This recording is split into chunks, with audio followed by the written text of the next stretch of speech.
Sunflower Bean Mortal Primetime album review. Let's chat about it. Hey friends, what's going on? John here from What's Spinning here tonight to chat about this latest record from Long Island and Brooklyn based indie rock band Sunflower Bean. They are, sort of hometown heroes for me. I'm a Long Island boy and they've been at it for quite some time. I also caught them opening up for Foxygen in their very early days and they kind of caught me off guard and I got very much excited to hear their Human Ceremony debut album, which I really enjoyed. It wasn't a perfect debut, but I did appreciate the band's adventurous nature and their hooks. They also seem to be blending everything from modern indie to glam rock and neo-psych, post-punk as well. And overall, at the time, it was just the sort of debut that I wanted to hear from them at the time. However, with their follow-up, 22 in Blue, I found myself pretty disappointed, actually. Sure, tracks like Memoria and I Was a Fool were solid tracks all around, but compared to their debut, this album was much more on the rails. Instantly, the band sounded stiff and not nearly as much of a fresh face in the genre.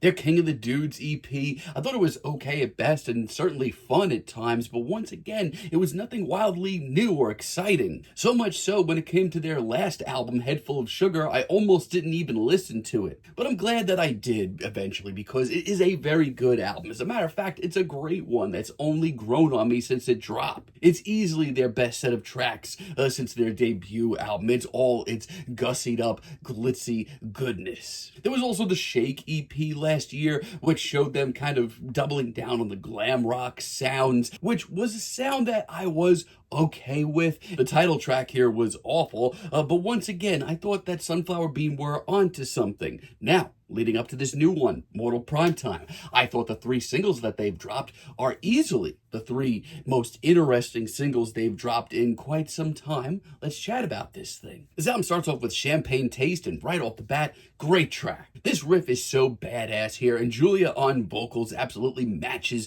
that energy. She sounds great. Everything about this track is exactly where I want to hear Sunflower Bean right now. It's seductive, it's sexy, it's sweaty. It's got a big beefy sound to it as well. The production sounds great. It's also got the glam rock and hard rock vibes of their Shake EP from last year, but I think it's done a lot more tastefully. It's a great opener. Then we have Nothing Romantic, which once again, what a single. It has a lot of nods to glam rock and art rock, but it also has a ton of mystique to it as well. Julia's vocals performance on this track, I'm absolutely obsessed. They sound haunted, but they also sound so lonely. Rightfully so with the lyrics as they are on this track. This is just a really memorable single all around. Waiting for the Rain, I really do dig this one as well. I mean, we're going to talk more about it later, but the softer side of Sunflower Bean, it's always been something that's been on the iffy side of my tastes, but I do love the dreamy sort of surreal vibes of this track. It's a little psychedelic as well, throw in some very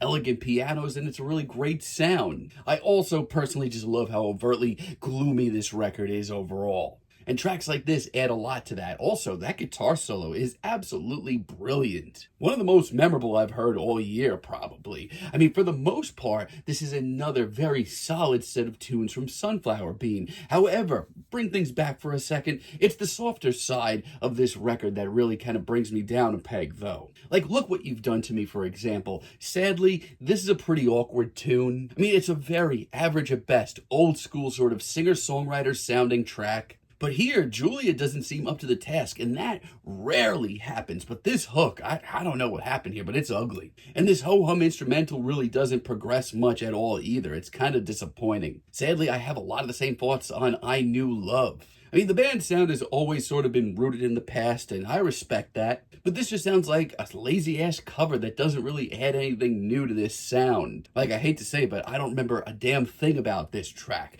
Please Rewind really isn't my cup of tea either. It's the most stripped-down cut here, and sadly, I think it's the most faceless as well. Dare I say boring. I mean, this track is certainly light and playful, but why does it have to be so boring? And sadly, it doesn't really progress well either. I mean, this is definitely a sore spot in the band's sound, that softer sound from them. It's a little rough right now. The good here, it's real good, my friends. But overall, this album's okay, but I certainly did expect a little bit better. Take out your insides. This is definitely a much more interesting, softer tune. The fade in on this track is really classy. Julia's vocals as well are super heartfelt, maybe her most passionate here.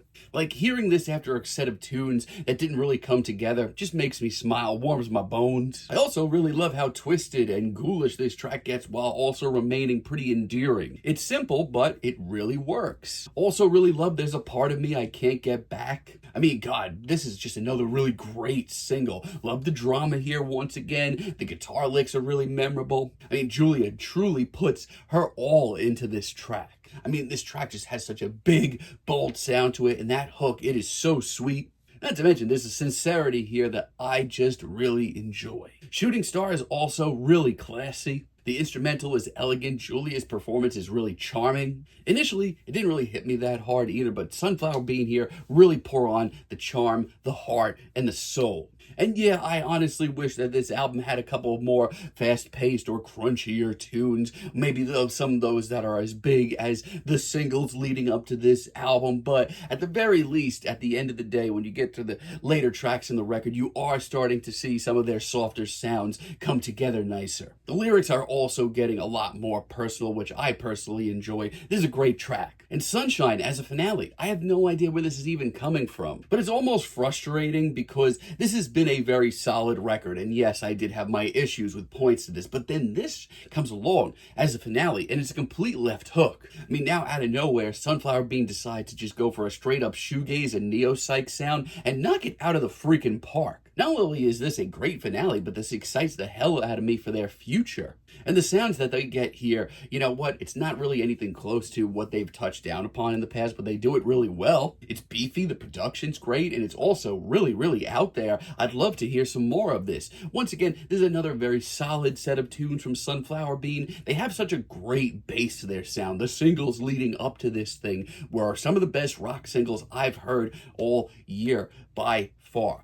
They definitely have some things that they need to tighten up. They definitely need to work a little bit more on their ballads and softer tunes as far as I'm concerned. But for right now, for this record, I'm feeling a very light 7. But let me know what you all think down below. If you like the video, be sure to give us a like, give us a subscribe, and let me know down below what you would like for me to chat about in the future. And until next time, have a great day, friends.